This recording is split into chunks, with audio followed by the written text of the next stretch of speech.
As Bangladesh grapples with political turmoil, the call for swift elections is reaching a fever pitch.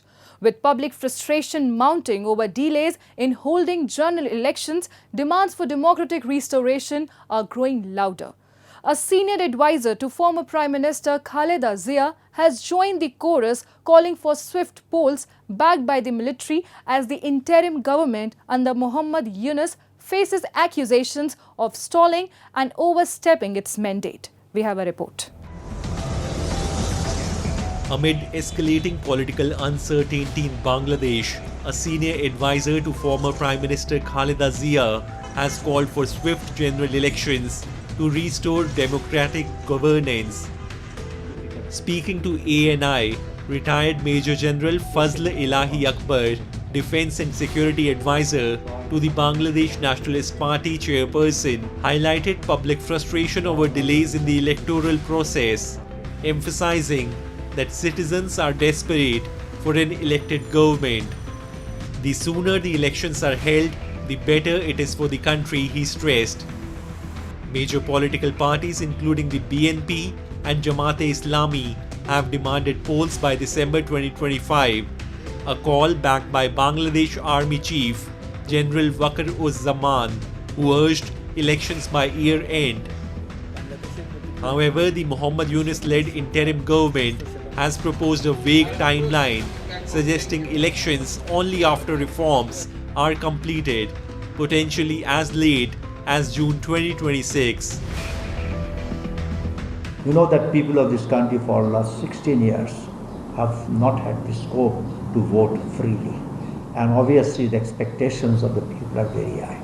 Today, who are over 35, 36 years old, they have never voted in their lifetime. In an unprecedented turn of events, rumors swirled in May 2025 that Yunus was contemplating resignation amid pressure to expedite elections. The speculation began after advisor Nahid Islam suggested post-meeting that Yunus might step down, only for the Nobel laureate to clarify he had no such intention. Yunus has faced criticism from political parties and the military, with the latter accusing the interim government of making unilateral security decisions, such as a proposed humanitarian corridor, without consultation. Critics have also slammed the administration's ban on the Awami League, led by former Prime Minister Sheikh Hasina, arguing it undermines the prospects of free and fair elections. Well, I must say one thing. The question about Muhammad Yunus resigning was a complete drama. He had no intention of resigning at all.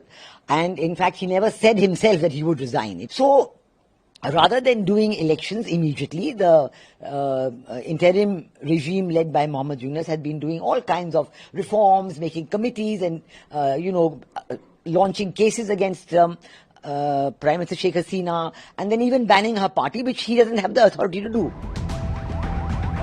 The current crisis stems from the dramatic events of August 5, 2024, when Hasina's government was toppled by massive protests.